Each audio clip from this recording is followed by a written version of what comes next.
సంగ్రామాల జ్వాలయిదే విశ్వ కళ్యాణ సూత్రీదే ధర్మమధర్మము ఆది అనంతము సత్యమసత్యము సార్థకలంకము జాత్యహంకార పర్యవసానము శక్తిదే భక్తిదే జీవన్ముక్తికి మార్గమిదే పంచమ వేదసారం మహాభారతం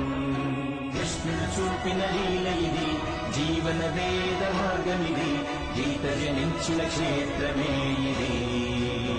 మహాభారతం మహా